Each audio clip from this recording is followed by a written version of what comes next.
Sa isang maliit na baryo sa probinsya, lumaki si Liza Manalo. Isang simpleng dalaga na puno ng pangarap.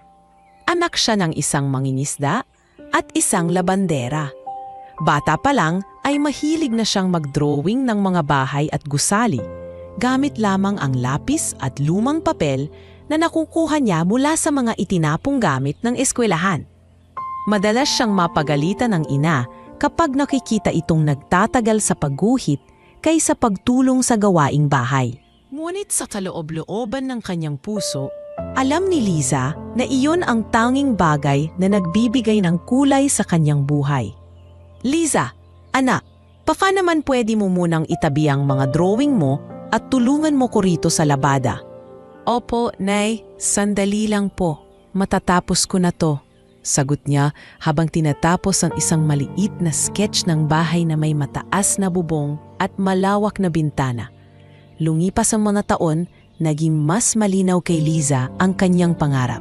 Gusto niyang maging isang arkitekto. Kaya noong siya ay nagkolehiyo, pinilit niyang kumuha ng kursong architecture sa isang pampublikong unibersidad sa Maynila. Ngunit hindi nagtagal, naging mabigat ang pasanin ng pamilya.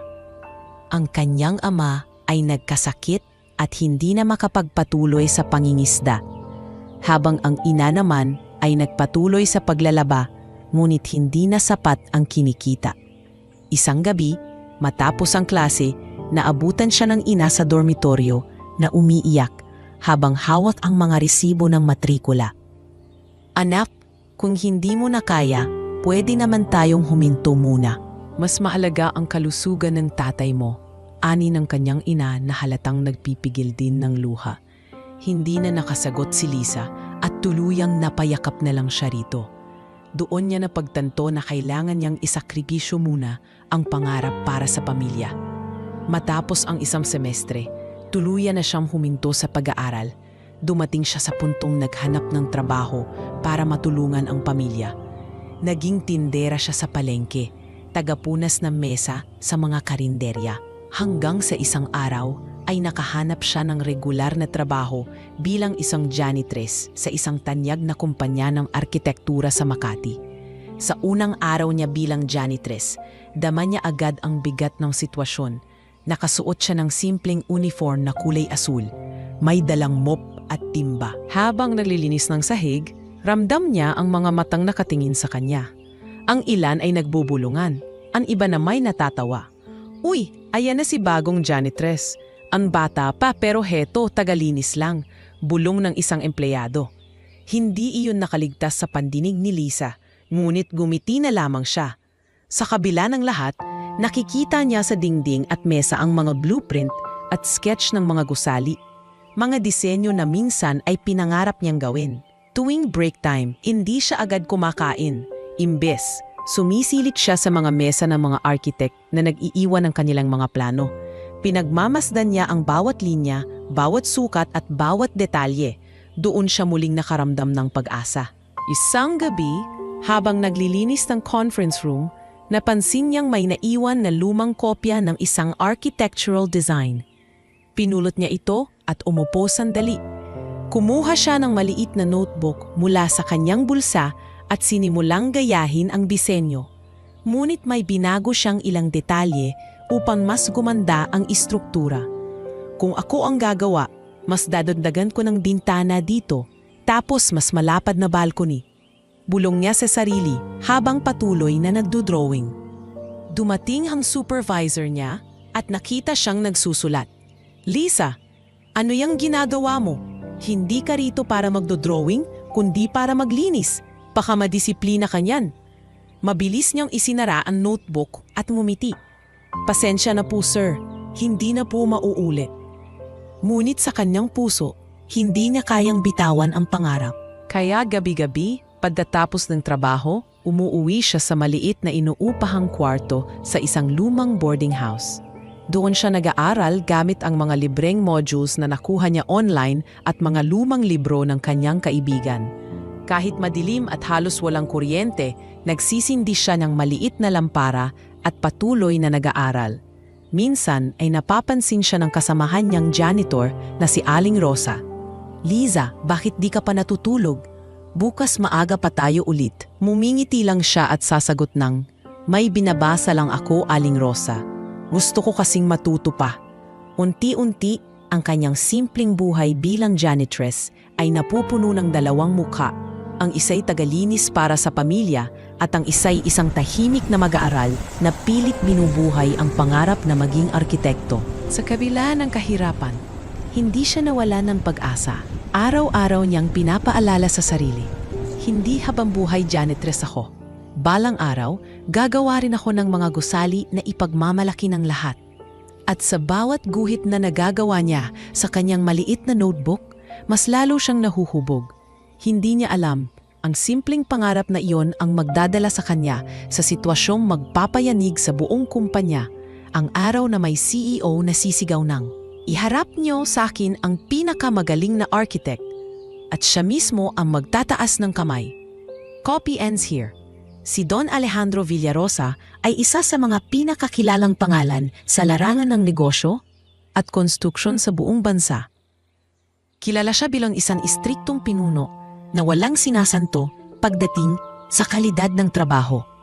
Sa kanyang mga kamay nakasalalay ang isa sa pinakamalaking kumpanyang nagdidisenyo at nagtataas ng mga gusali, ang Villarosa Construction and Design Corporation. Para sa iba, siya ay isang huwaran ng tagumpay. Ngunit para sa mga empleyado, siya ang taong kinatatakutan sa bawat galaw at desisyon. Don Alejandro, nandito na po ang mga board members para sa meeting, wika ng sekretarya habang kumakatok sa mabigat na pintuan ng kanyang opisina.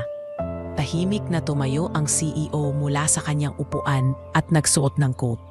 Ang kanyang matalim na mga mata at tuwid na tindig ay sapat na para bumalot ng kaba sa mga nakatasalubong niya sa pasilyo.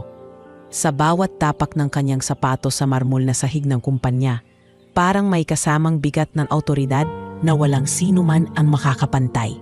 Pagdating niya sa conference room, naroon na ang mga board members at ilang senior architects. Nakaayos ang mga makakapal na folders at mga presentation slides sa mesa. Binuksan ng isa sa mga senior architects ang pagpupulong. Sir, narito po ang initial draft ng proyekto para sa bagong mall na itinaguyod ng isang kilalang pamilya sa bansa. Kung maaprubahan po ito, magiging pinakamalaking proyekto natin na yung taon. Pinagmasdan ni Don Alejandro ang mga nakalatag na plano. Matalim ang kanyang tingin, waring sinusuri ang bawat detalye. Ilang minuto ang lumipas bago siya nagsalita. Ang linya rito, hindi praktikal. Ang disenyong ito, kung ipapatayo, magdudulot ng maraming structural issues. Sino ang gumawa nito? Tahimik ang lahat. Nagkatinginan ng mga architects na parang mga estudyanteng nahuling may pagkakamali. Isa sa kanila ang nagtaas ng kamay, halatang kinakabahan. Ako po sir, pero pwede naman pong i-adjust kung may problema. Matalim ang titig ni Don Alejandro. Adjust? Kung ganyan tayo mag-iisip, wala na tayong mararating. Ang kumpanya natin ay kilala dahil sa perpektong disenyo, hindi sa mga adjustment na itinatago ang palpak. Naramdaman ng lahat ang bigat ng kanyang boses. Isa lamang itong pagpupulong, ngunit para bang nasa korte ang mga empleyado. At si Don Alejandro ang hukom na walang kinikilingan. Maraming pagkakataon na sa loob ng kumpanya, ilang senior architects na ang natanggal dahil sa pagkukulang. Hindi nagtatapos sa kalidad ng disenyo ang pagiging istrikto ng CEO, maging sa oras at pag-uugali ng kanyang mga tauhan. Mataas ang kanyang pamantayan. Isang minutong pagkahuli sa trabaho ay sapat ng dahilan para ma-warningan. At 3 beses na pagkakamali ay tiyak na sibak. Ang mga shareholders ay hindi nagbabayad ng milyong-milyon para lang makakita ng mga disenyo na parang gawa ng baguhan. Dagdag niya habang isinara ang folder sa kanyang harap. Kung hindi natin mapapanatili ang kalidad, marami ang mawawalan ng tiwala sa atin. Napasandal siya sa upuan at huminga ng malalim. Sa totoo lang, hindi lamang galit ang nasa likod ng kanyang mga salita. Ramdam niya ang pressure mula sa mga shareholders at investors. Ilang proyekto na ang na-delay nitong nakaraang taon at kung hindi agad masosolusyonan ang mga pagkakamali, Posibleng bumagsak ang kumpanyang pinaghirapan niyang itaguyod. Pagkatapos ng meeting, pumasok siya sa kanyang opisina. Doon ay nakatambak ang mga dokumento at larawan ng mga natapos na gusali ng kumpanya. Sa dingding, nakasabit ang litrato ng kanyang ama na siyang nagtatag ng negosyo. Ang mukha ng ama ang palaging nagpapaalala sa kanya kung bakit siya ganoon ka-istrikto. Ayaw niyang mabahiran ng kahit paliit na kapintasan ang pangalan ng kanilang pamilya. Hindi pwedeng bumagsak ang Villarosa Construction. Bulong niya sa sarili habang pinagmamasdan ang lumang larawan. Mas mabuti nang matakot sila sa akin kaysa mawalan ng respeto sa pangalan natin. Samantala, sa ibabang palapag ng kumpanya, patuloy si Liza sa kanyang trabaho bilang janitress. Habang pinupunasan niyang sahig, naririnig niya ang mga bulungan tungkol sa ugali ng CEO. Grabe raw si Don Alejandro sa meeting kanina. Halos mapahiya lahat ng architects. Ewan ko ba, parang wala siyang pinapalampas. Ang hirap ganyan, parang hindi ka makahinga. Nakikinig lang si Liza at ngumiti. Sa isip niya, naiintindihan niya ang dahilan kung bakit ganon ang isang tao. Hindi dahil gusto nitong manakot, kundi dahil ayaw nitong magkamali. At sa isang banda, hinangaan niya ang ganitong dedikasyon. Isang hapon, habang naglilinis siya sa hallway malapit sa opisina ng CEO, aksidenteng nabangga siya ni Don Alejandro. Bumagsak ang hawak niyang balde at kumalat ang tubig sa marmol na sahig. Ay, pasensya na po, sir. Mabilis na sambit ni Liza, sabay punas ng sahig gamit ang mop. Tumingin si Don Alejandro sa kanya. Malamig ang mga mata. Mag-ingat ka. Hindi ito lugar para sa kapabayaan. Opo sir, pasensya na po. Sagot niya nang nakayuko. Sa halip na matakot, nakaramdam siya ng kakaibang respeto sa CEO. Nakita niya ang isang tao na walang kapaguran sa pagpapanatili ng disiplina.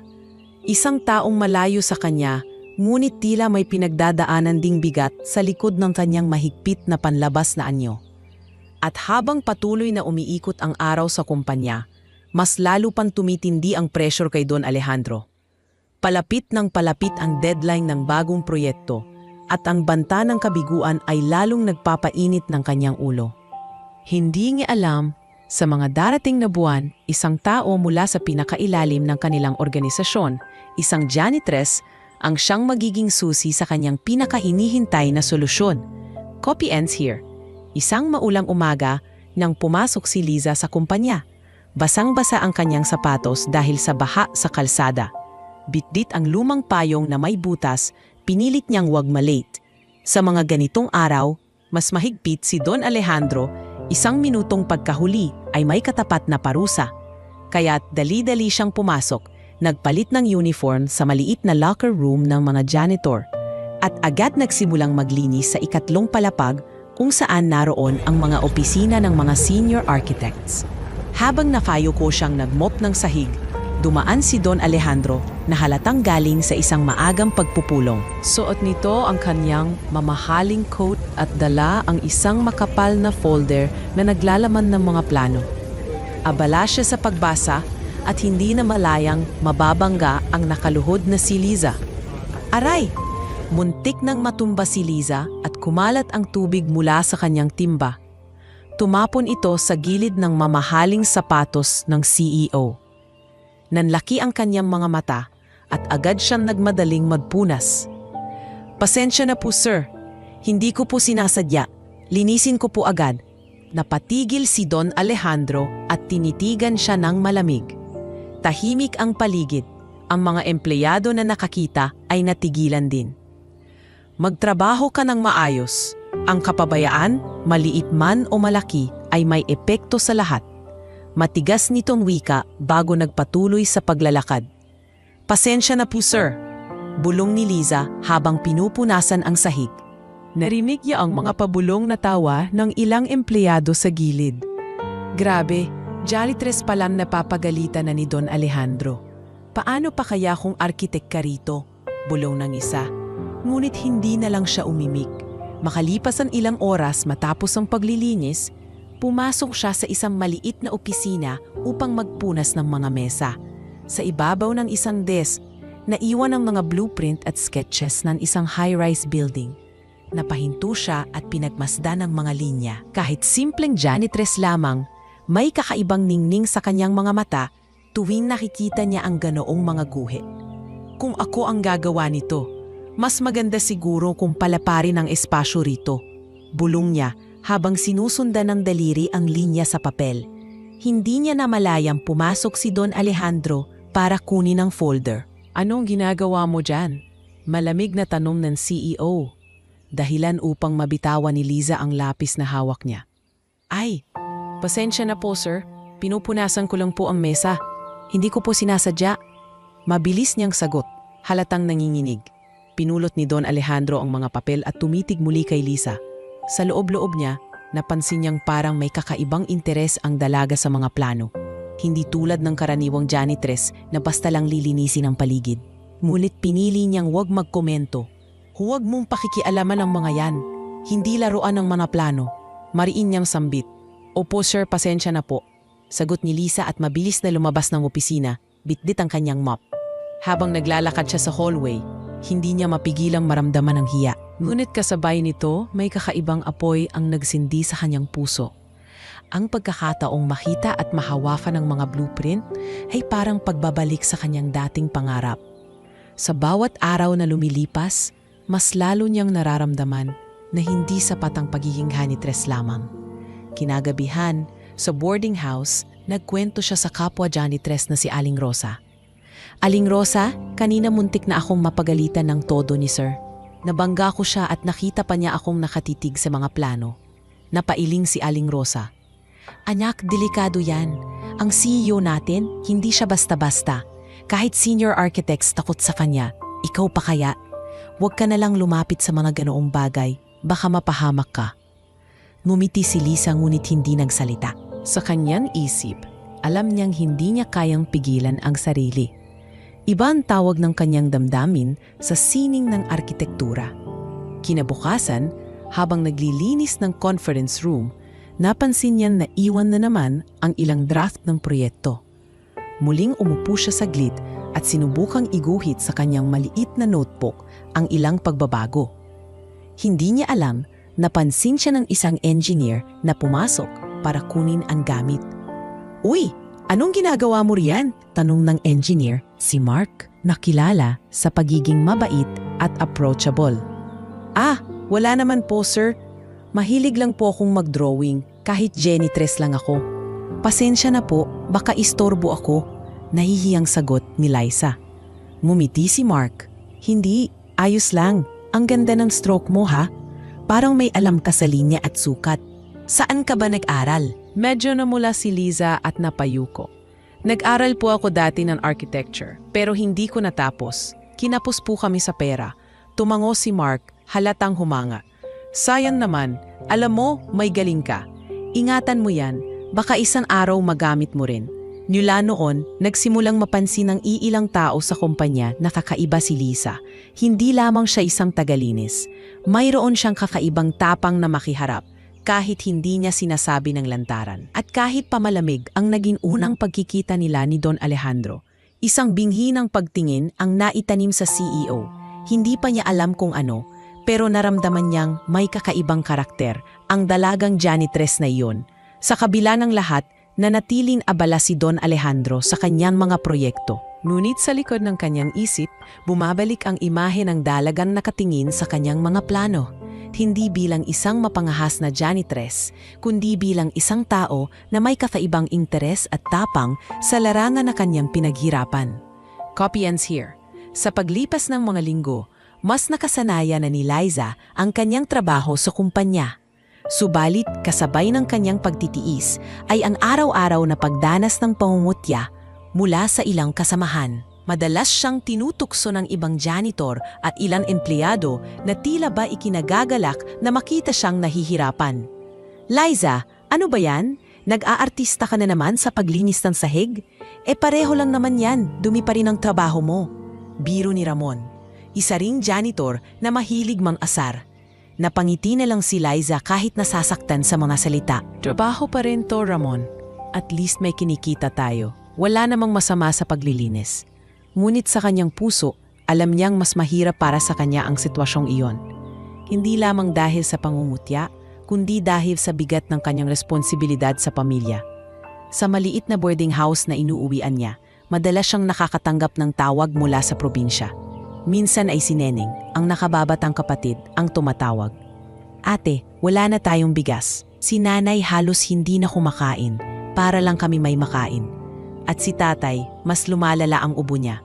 Napapikit si Lisa habang pinipigilang umiyak. Magtiis muna kayo, Neneng. Magpapadala ako ngayong linggo, kahit maliit lang. Pasensya na, ito lang ang kaya ko.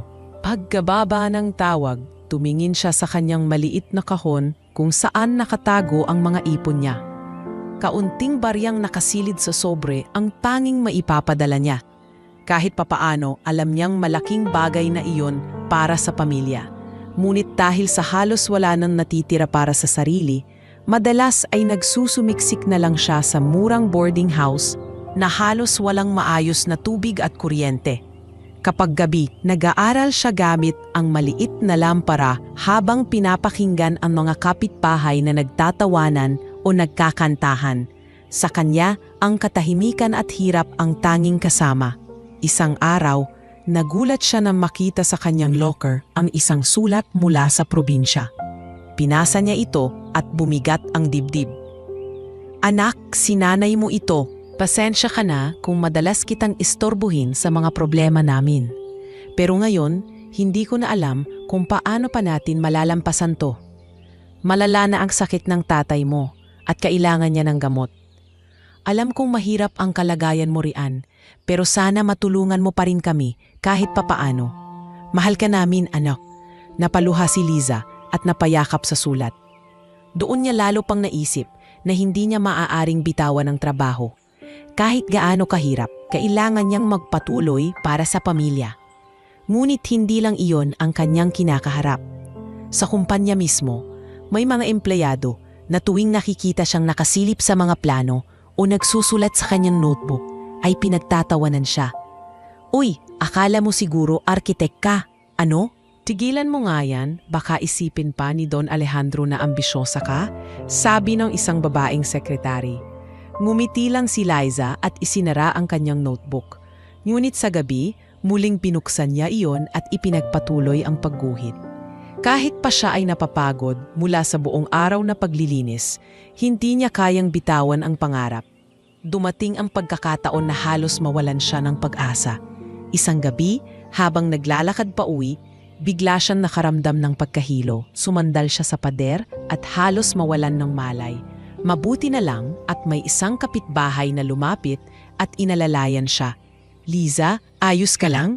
Halos wala ka ng kulay? Kumain ka na ba? Tanong ng kapitbahay.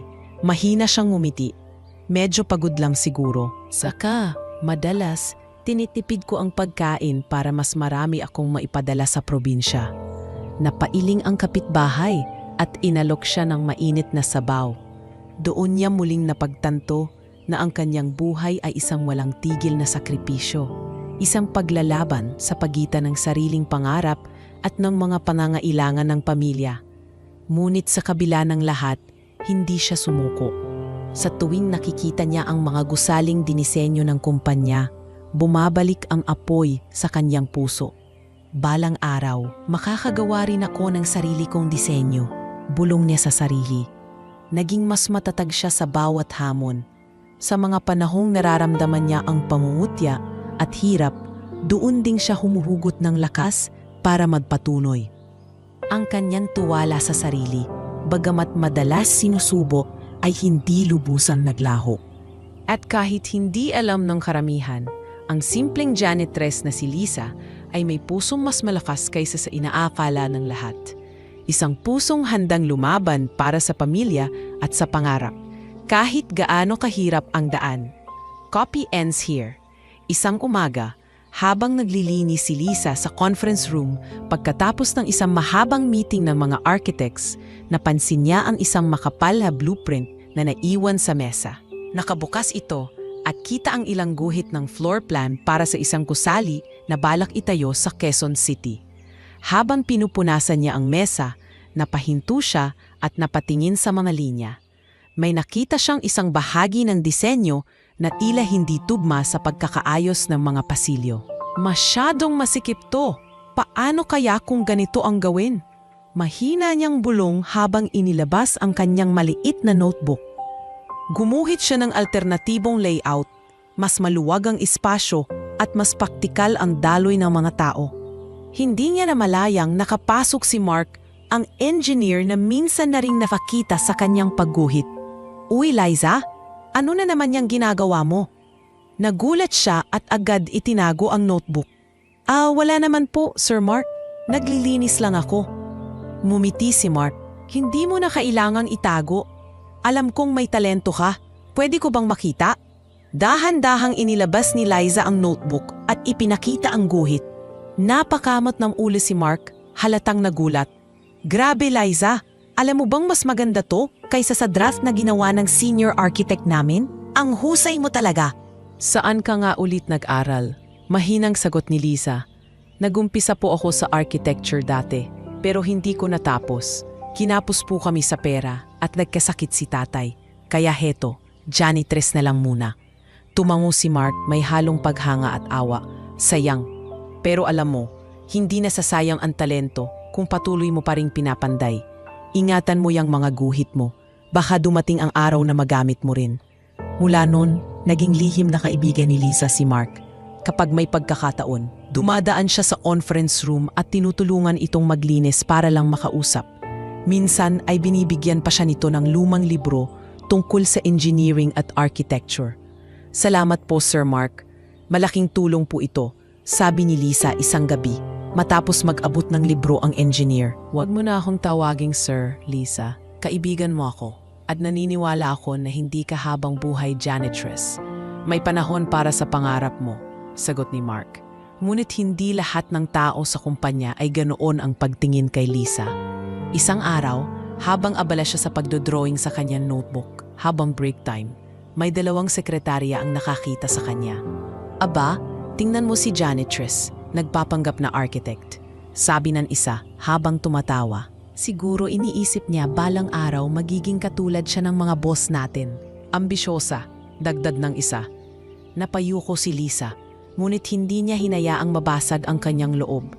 "Basta't may pangarap ako, hindi ko titigilan," bulong niya sa sarili habang mahigpit na hinahawakan ang kanyang notebook. Dahil sa suporta ni Mark at sa sarili niyang determinasyon, naging mas porsigido si Liza na mag-aral kahit sa sariling paraan. Tuwing gabi, matapos ang trabaho, binubuksan niya ang mga librong binigay sa kanya. Nakaupo sa kanyang maliit na mesa sa boarding house, nag-aaral siya ng sukat, perspektibo at tamang proporsyon. Minsan ay inabutan siya ng kapitbahay na si Aling Rosa. "Liza, hindi ka pa natutulog? Baka mapagod ka ng husto," sabi ng matandang janitress. "Okay lang po, Aling Rosa. Ito lang po ang paraan para matupad ko ang pangarap ko. Kailangan ko pong magpatuloy kahit mahirap," sagot ni Liza habang patuloy sa pagguhit. Sa pagdaan ng mga buwan, napansin na rin ni Liza na unti-unti siyang nakikilala sa iilang tao sa kumpanya. May isang beses na magkaroon ng problema sa isang maliit na draft. Nagawa niyang magbigay ng suhestyon ng palihim kay Mark. Hindi ito formal na kinilala, ngunit ang suhestyong yon ang naging sagot sa pagkakamali. "Liza, hindi mo alam kung gaano kalaking tulong ang binigay mong ideya," wika ni Mark. Ngumiti siya ngunit hindi na nagkomento pa. Alam niyang hindi pa siya pupwedeng makialam ng lantaran. Gayunpaman, sa likod ng lahat ng ito, patuloy pa rin ang kanyang pakikibaka. Maraming beses siyang muntik ng sumuko, lalo na kapag iniisip niyang hindi sapat ang kanyang kakayahan. Ngunit sa tuwing bumabalik siya sa kanyang mga sketch at notebook, nagiging malinaw ang isang bagay. May talento siyang hindi matatawaran, isang lihim na kakayahang naghihintay ng tamang pagkakataon upang lumabas sa liwanag. Sa bawat linya at guhit na kanyang ginagawa, mas lalo niyang nakikita ang sarili na hindi lamang simpleng janitress. Isa siyang arkitekto sa puso, naghihintay lamang ng araw na mapansin at mabigyan ng pagkakataon. Lumipas ang ilang buwan at mas lalong naging abala ang kumpanya ng Villa Rosa Construction. Ang kanilang pinakamalaking proyekto, isang modernong shopping mall na itatayo sa gitna ng Quezon City, ay inaabangan ng buong industriya. Malaking halaga ang nakataya at kung magtatagumpay, lalo nitong itataas ang pangalan ng kumpanya. Ngunit kung babagsak, maaaring mawala ang tiwala ng mga investors at maging mantsa ito sa pangalan ni Don Alejandro. Isang hapon, nagtipon-tipon ang buong departamento ng mga architects at engineers para ipakita ang final draft ng plano kay Don Alejandro. Nasa conference room ang lahat, maging ang ilang empleyadong wala namang kinalaman sa proyekto ay napapatingin sa pintuan dahil ramdam nila ang bigat ng pagpupulong. Si Liza, na naglilinis sa gilid, ay nakikinig mula sa malayo habang pinupunasan ang sahig. "Sir," panimula ng lead architect habang pinapakita ang malalaking blueprint sa projector. "Ito na po ang final design para sa Quezon City Grand Mall. Nakapaloob dito ang lahat ng request ng kliyente at ang inaasahang modernong disenyo." Tahimik na tumingin si Don Alejandro sa screen, sinusuri ang bawat detalye. Habang tumatagal, lalo lang kumukunot ang kanyang noo. Naramdaman ng lahat ang malamig na hangin ng kanyang presensya. Ilang minuto ang lumipas bago siya nagsalita. "Final design?" aniya puno ng inis. "Ito ba ang itinagmamalaki ninyong final design?" Nagkatinginan ang mga architects. Hindi alam kung ano ang sasabihin. "Sir, lahat po ng sukat ay dumaan sa validation," sagot ng lead architect. Halatang nanginginig ang boses. Itinaas ni Don Alejandro ang isang bahagi ng plano at itinuro. "Validation? Bakit may dead space dito? Tingnan ninyo itong koridor. Masyadong makipot at hindi makakayanan ang volume ng tao. At itong foundation plan, mali ang kalkulasyon ng load-bearing walls. Kung ipapatayo ito, babagsak ang buong estruktura bago pa man matapos." Nanlamig ang lahat ng naroroon. May ilan pang senior architects na nagtaas ng kanilang papel para ipagtanggol ang disenyo, ngunit agad silang pinutol ni Don Alejandro. Hindi ito gawa ng mga profesional. Ito'y gawa ng mga baguhan na hindi iniisip ang kaligtasan ng tao. Galit na sigaw niya. "Alam ba ninyo ang ibig sabihin nito? Kapag itinuloy ito, hindi lang kumpanya ang babagsak, buhay ng tao ang nakasalalay." Halos walang kumibo. Nakatungo ang lahat. Maging si Mark, ang engineer na palaging kalmado, ay hindi makapagsalita. Ramdam niya ang bigat ng sitwasyon. Sa gilid, si Liza ay tahimik na nakikinig habang pinupunasan ang mesa. Napatingin siya sa mga plano at hindi niya mapigilang mapansin ang parehong mali na nakita na niya noon sa kanyang sariling sketch. Napakagatlabi siya at pinilit huwag magsalita. Alam niyang wala siyang karapatang manghimasok sa ganitong usapan. Ngunit hindi natigil si Don Alejandro. Itinapon niya ang mga papel sa mesa at tumayo.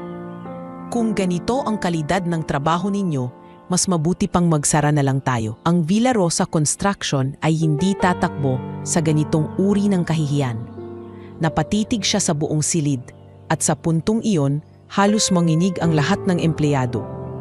Saka siya sumigaw ng mga salitang bumaon sa isipan ng lahat. "Iharap ninyo sa akin ang pinakamagaling na arkitek sa kumpanyang ito. Kung wala, lahat kayo ay mawawala ng trabaho." Arang lumindol sa loob ng conference room. Nagkatinginan ng lahat, walang gustong magsalita. Ilang senior architects ang halos hindi makatingin kay Don Alejandro, samantalang ang iba ay parang nagdarasal na sanay hindi sila mapili. Sa likod ng silid, si Liza ay hindi makagalaw. Nanginginig ang kanyang kamay na may hawak pang mop.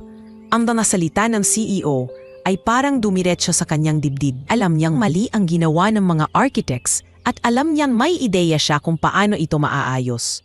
Ngunit siya lang ay isang janitress. Sino siya para magsalita?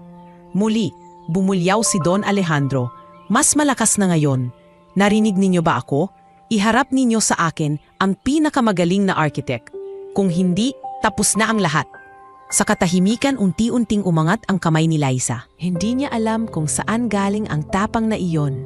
Parang may boses mula sa loob niya na nagsasabing oras na para ipakita ang kanyang kakayahan. Namutla ang lahat nang makita ang eksenang iyon. Ang mga architects, managers at sekretarya ay halos hindi makapaniwala. Ang janitress? Itinaas ang kamay? Si Liza ba yan? Bulong ng isa? Anong ginagawa niya? Hindi ba niya alam kung sino ang kausap niya? Dagdag ng isa pang empleyado. Napatingin si Don Alejandro sa direksyon ni Liza. Nanlaki ang kanyang mga mata, hindi sa galit, kundi sa pagkabigla. Isang dalagang janitress, nakasuot ng simpleng uniform, may hawak pang mop at basahan, ang siyang nagtaas ng kamay sa gitna ng takot ng lahat. Tahimik ang buong silid, tanging patak ng ulan mula sa labas ang maririnig. Nakatayo si Liza, nanginginig man ang katawan, ngunit matatag ang kanyang tinig. Sir, may alam po ako kung paano maaayos ang plano. At sa sandaling iyon, nagbago ang ihip ng hangin sa buong kumpanya. Copy ends here. Nakatutok ang lahat ng mata kay Liza matapos niyang itaas ang kanyang kamay. Ang conference room na kanina'y punong-puno ng kaba ay lalo pang nabalot ng katahimikan. Hindi makapaniwala ang mga empleyado, lalo na ang mga senior architects. Paano nga ba isang simpleng janitress ang naglakas loob na sumagot sa sigaw ni Don Alejandro? Siya ba talaga ang janitress? Bulong ng isang sekretarya sa katabi. Anong alam niya? Baka mapahiya lang siya, dagdag ng isa pa. Kahit ang mga kasama niyang janitors na dumaan sa hallway at sumilip ay natulala. Si Liza, na araw-araw nilang nakikitang naglilinis ng sahig at nagbubuhat ng timba, ngayon ay nakatayo sa harap ng lahat. Hawak pa ang mop, habang buong tapang na nagboluntaryo. Tumitig si Don Alejandro sa kanya. Malamig pa rin ang mga mata ng CEO, ngunit may bakas ng kuryosidad. Ikaw, aniya, mabagal at mariin ang bawat salita. Anong karapatan mong sabihin na kaya mong ayusin ang plano? Janitress ka lang. Napayuko si Liza. Nanginginig ang tuhod, ngunit hindi siya umurong. Pinilit niyang lakasan ang boses. Alam ko pong wala akong posisyon dito, sir. Pero nakita ko po ang plano at may mali po talaga sa sukat at daloy ng espasyo. Gumawa po ako ng ibang sketch sa notebook ko at baka makatulong po ito. Nagtawanan ang ilang empleyado. Narinig mo yon? May sketch daw siya sa notebook niya. Akala mo naman architect. Baka guhit lang ng bahay-bahayan. Sabat ng isa pa. Ngunit hindi sumabay si Mark sa mga tawanan. Sa halip, tumayo siya at nagsalita. Sir, kung pahihintulutan ninyo, baka pwede nating pakinggan si Liza. Nakita ko na dati ang mga guhit niya at masasabi kong hindi siya basta-basta. Muling tumingin si Don Alejandro kay Liza. Kung totoo ang sinasabi mo, ipakita mo. Mabilis na hinugot ni Liza mula sa bulsa ng kanyang uniform ang maliit na notebook na palaging dala niya. Inilapag niya ito sa mesa at dahan-dahang binuksan. Nakita ng lahat ang maayos na guhit ng floor plan na may malinaw na sukat at mas maluwag na daloy ng tao. Bagamat hindi kasing kinis ng mga profesional na blueprint, halata ang galing at lohika sa bawat linya. Tahimik na pinagmasdan ni Don Alejandro ang sketch. Ang mga senior architects ay nagsimulang magbulungan, halatang hindi makapaniwala. Papaano niya nagawa to? Tanong ng isa. Hindi ba't wala naman siyang diploma? Dagdag ng isa pa. Ngunit si Don Alejandro ay nanatiling walang imik. Makalipas ang ilang segundo, binitiwan niya ang notebook at tumitig kay Liza. Kung tunay kang magaling, ipakita mo sa akin hindi lang sa papel kundi sa gawa. Bibigyan kita ng isang pagkakataon. Pero tandaan mo, kapag pumalpak ka, hindi lang kahihiyan ang aabutin mo. Mawawalan ka ng trabaho. Kinabahan si Liza, ngunit tumango siya. Opo sir, handa po ako. Muling nagbulungan ang mga empleyado. Ang iba ay hindi pa rin makapaniwala sa narinig. Bibigyan niya ng chance ang janitress? Nakakaloka naman. Sigurado akong babagsak siya. Ano bang alam niya sa pressure ng tunay na trabaho? Ngunit sa kabila ng mga pangungutya, dama ni Liza ang kakaibang tapang sa kanyang puso. Naramdaman niyang ito na ang pagkakataong matagal niyang hinintay. Ang unang pintuan patungo sa pangarap na minsan ay tila imposibleng maabot. Lumapit si Mark, at bahagyang tinapik ang kanyang balikat. Liza, huwag kang matakot. Kung ano man ang mangyari, ipakita mo lang ang totoo mong kakayahan. Alam kong kaya mo. Ngumiti si Liza ng marahan. Salamat Mark, kung hindi dahil sa iyo, baka matagal na akong sumuko. Muling nagsalita si Don Alejandro. Bukas ng umaga, dadalhin mo sa akin ang isang kumpletong disenyo para sa alternatibong plano. Kung makumbinsi mo ako, ipagpapatuloy natin. Kung hindi, tapos na ang lahat ng ilusyon mo. Malinaw ba? Malinaw po, sir. Matatag na tugon ni Lisa kahit kumakabog ang dibdib. Habang lumalabas ng conference room ang mga empleyado, kanya-kanyang bulungan at tawa ang naririnig.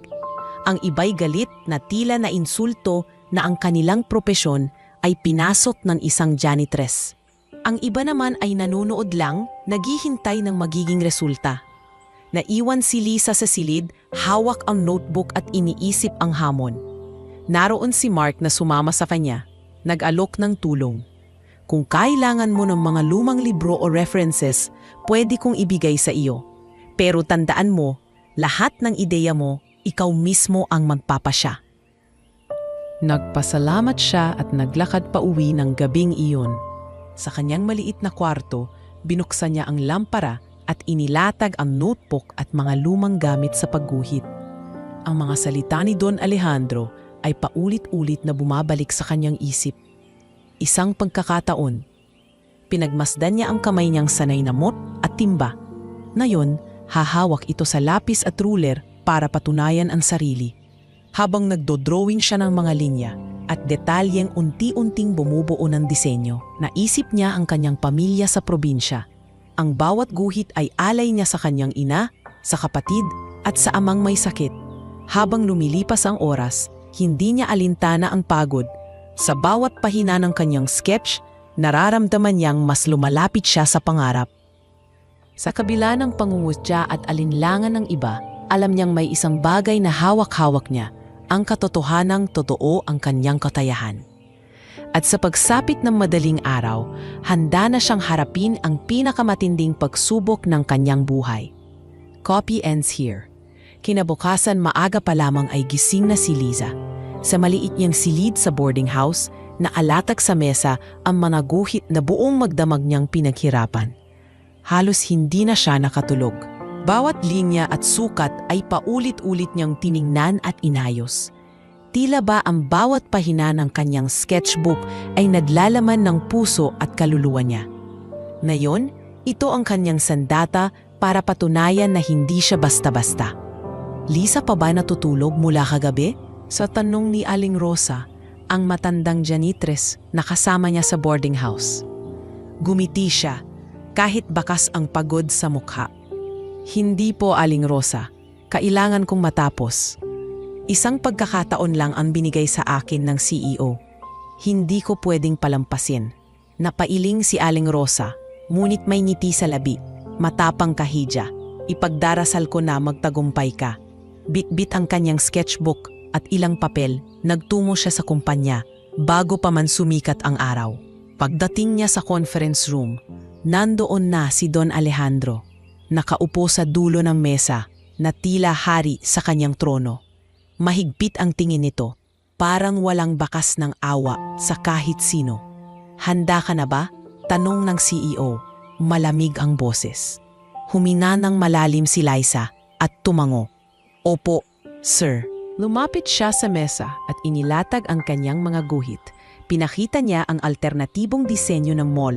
Mas malapad ang mga pasilyo, may maayos na daloy ng tao, at mas ligtas ang estruktura base sa kanyang sariling pagsusuri.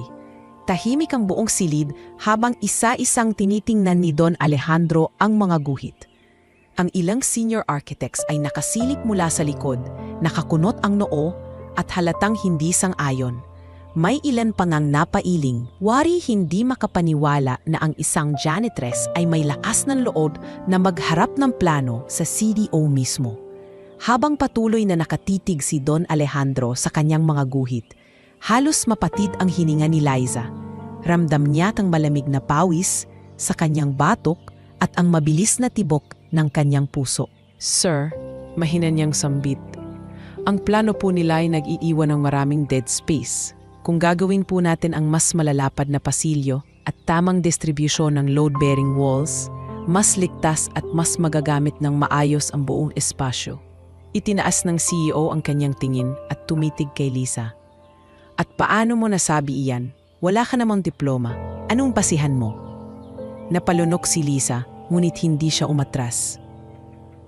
Nag-aral po ako dati ng architecture bago ako huminto at mula noon. Hindi ko po tinigilan ang pag-aaral kahit sa sarili ko lang. Ginamit ko po ang mga librong nahiram ko at karanasan ko sa pag-aaral dati. Sir, hindi ko sinasabing perpekto ang gawa ko, pero sinigurado kong praktikal at ligtas. Nagkaroon ng bulungan sa paligid. Isang senior architect ang hindi nakapigil.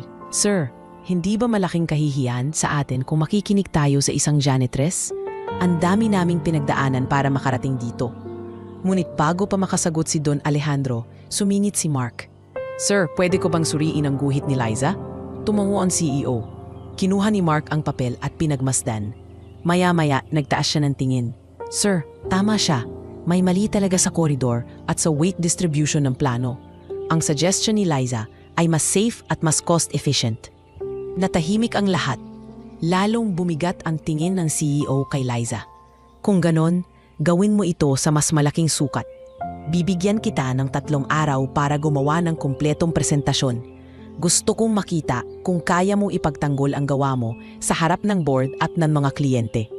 Nanlaki ang mga mata ni Liza. 3 araw lang po. Kung hindi mo kaya, tigilan na natin ito ngayon pa lang. Mariing sagot ni Don Alejandro. Muli siyang huminga ng malalim. Kaya ko po, sir. Gagawin ko. Pagkatapos ng pagpupulong, dumiretso siya sa maliit na opisina kung saan siya pansamantalang pinayagan ni Mark na gumamit ng mga lumang gamit. Doon, nagsimula siyang gumawa ng mas detalyadong disenyo. 3 araw ng halos walang tulog, puro guhit at pagsusuri ang kanyang pinasan. Sa bawat oras na lumilipas, nararamdaman niya ang bigat ng inaasahan. Hindi lang ito simpleng pagsubok para sa kanya. Ito ay laban para sa kanyang pangarap, para sa kanyang pamilya at para sa kanyang sarili. Sa 3 araw, bumalik siya sa conference room, dala ang isang malaking kartulina na puno ng guhit at notes. Doon nakaupo si Don Alejandro at ang buong board kasama ang mga kliyente na sabik makita ang bagong disenyo. Nang siya ay nagsimula, halos mabini siya sa kaba, ngunit hindi siya umatras. Magandang araw po, ako po si Liza at ito po ang disenyo na nais kong ipakita. Inayos ko po ang floor plan para magkaroon ng mas ligtas at mas maayos na daloy. Inilagay ko rin po ang mga espasyo para sa emergency exits at ventilation, bagay na kulang sa unang plano. Habang nagpapatuloy siya, dahan-dahang nagbago ang ekspresyon ng mga kliyente. Mula sa pagkakunot ng noo, unti-unting nagkaroon ng interes at pagpayag. Ang ilan sa kanila ay nagtanong ng technical na bagay at nagulat sila nang masagot ito ni Liza na malinaw at praktikal. Pagkatapos ng presentasyon, tumingin ang mga kliyente kay Don Alejandro. We are impressed. This is better than the first one. Wika ng pinuno ng kliyente sa Ingles. Tahimik pa rin si Don Alejandro, nakatingin lamang kay Liza. Ilang segundo bago siya nagsalita. Magaling, ngunit hindi pa rito nagtatapos ang laban. Pinatunayan mo may alam ka, pero kailangan mo pang patunayan na kaya mong panindigan ito sa mas malaking proyekto. Nakangiting ngumiti si Liza. Kahit ramdam niya ang pagod. Handa po ako, sir. Kahit anong pagsubok pa. Sa sandaling iyon, sa harap ng lahat, opisyal nang nagsimula ang kwento ng isang janitress na nagkaroon ng pagkakataon na ipakita ang kanyang tunay na galing. Mula nang ipakita ni Lisa ang kanyang unang presentasyon, nagsimula siyang maging usap-usapan sa buong kumpanya. Ang ilan ay humanga sa kanyang tapang at husay, ngunit mas marami ang hindi makapaniwala at lalo pang nainis. Para sa iba, parang insulto na isang janitress ang nagkaroon ng pagkakataong ipakita ang kanyang talento sa harap mismo ng CEO at mga kliyente. Sa pantry, isang tanghali, Habang kumakain si Liza ng baon niyang tinapay at kape, narinig niya ang bulungan ng dalawang senior architects na nakaupo malapit sa kanya. Grabe, nakakainsulto. Isang janitress lang, pero siya ang pinakinggan ng CEO. Kung papayagan nila yon, paano na lang ang hirap ng mga taong nag-aral ng ilang taon? Parang binabastos ang propesyon natin. Napayo ko si Liza at pilit na hindi pinapansin ang mga salita. Ngunit sa kanyang dibdib, ramdam niya ang bigat. Hindi niya nais na maging kaaway ng mga ito. Ang gusto lang niya ay ipakita na may kaya siya. Maging ang media ay hindi nakalampas sa balitang kumalat. May lumabas na artikulo online na may pamagat, Janitress, nagpresenta ng disenyo sa Villarosa Construction, inspirasyon o kahihiyan. Ang ilan ay pumalakpak at nagsabing siya'y isang inspirasyon para sa mahihirap na nangangarap. Ngunit marami rin ang nagkomento na ito'y isang kahibangan at biro lamang. Nang makita ito ni Liza, halos gusto na niyang magsara ng mata at huwag nang lumabas ng bahay. Ngunit dumating si Mark at inabutan siya ng kopya ng artikulo. Huwag mong intindihin ang mga komento. Alam ko masakit, pero ganyan talaga kapag may naiibang ginagawa. Ang mahalaga, napatunayan mong may kakayahan ka. Napaluha si Liza. Pero Mark, parang ang bigat. Hindi ko naman gustong makipagkompetensya sa kanila. Gusto ko lang matupad ang pangarap ko. Hinawakan ni Mark ang kanyang balikat. At iyon ang dahilan kung bakit dapat kang magpatuloy. Huwag mong hayaang ang mga salita nila ang sumira sa'yo. Sa gitna ng lahat, si Don Alejandro ay nanatiling tahimik. Hindi niya ipinapakita kung ano ang kanyang tunay na iniisip. Ngunit patuloy niyang sinusubok si Liza.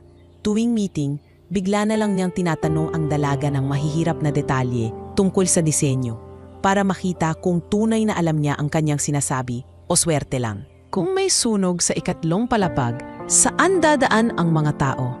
Ilang segundo bago sila makarating sa fire exit. Sabihin mo sa akin, mariin niyang tanong isang araw. Kinabahan si Liza, ngunit mabilis na tumingin sa kanyang mga guhit. May dalawang exit po sa gilid. Base po sa sukat, aabuti ng halos 40 segundo para makalabas ang karamihan. Pero kung ilalagay po natin ang isa pang hagdan sa bandang kanan, mas mabilis po silang makakalabas. Tahimik na tumango si Don Alejandro. Hindi siya ngumiti, ngunit hindi rin kumontra. Sa halip, nagpatuloy ang meeting, gayunpaman, hindi lahat ay natutuwa. Ang isang senior architect na si Victor ay palaging kontra sa mga ideya ni Liza. Sa bawat presentasyon, laging may masakit itong komento. Sir, hindi ba't mas delikado kung ipapagamit natin ang plano ng isang taong walang lisensya? Hindi ko lang talaga matanggap na isinasantabi ang mga taong may karanasan para bigyan ng boses ang isang janitress. Victor, sapat na, singit ni Mark. Hindi lang diploma ang patayan ng galing. Ang mahalaga, tama ang ideya. Ngunit hindi nagpatinag si Victor. Kung papayagan natin ito, ibig sabihin kahit sino na lang pwedeng magdisenyo. Paano kung bumagsak ang gusali? Sino ang mananagot? Naging mabigat ang atmosphere sa silid. Alam ni Liza na siya ang pinatatamaan. Ngunit pinili niyang manahimik. Hindi siya pwedeng magpadala sa emosyon. Alam niyang wala pa siyang karapatang makipagtalo, pero may isa siyang sandata, ang kanyang mga gawa. Kinadabihan sa kanyang boarding house, nakatanggap siya ng tawag mula sa kanyang kapatid. Ate, nakita ka namin sa TV, ang galing mo. Ipinagmamalaki ka namin dito sa baryo. Napaluha si Liza. Sa kabila ng lahat ng pangungutya at pagsubok, may mga tao pa ring naniniwala sa kanya, ang kanyang pamilya. Doon niya muling pinagtibay ang kanyang desisyon. Kahit ilang kontrabida pa ang humarang sa kanyang landas, hindi siya susuko. Salamat, Neneng. Para sa inyo to. Hindi ako titigil hanggat hindi ko natutupad ang pangarap ko. Sagot niya habang pinupunasan ang luha. At sa gitna ng mga bulong ng pagdududa, paninira at matinding presyon, mas lalong tumibay ang loob ni Liza. Alam niyang darating ang mas mabibigat pang pagsubok, ngunit hindi siya uurong. Dahil sa kanyang puso, isa siyang arkitekto at iyon ang ipaglalaban niya sa kabila ng lahat ng hadlang. Copy ends here.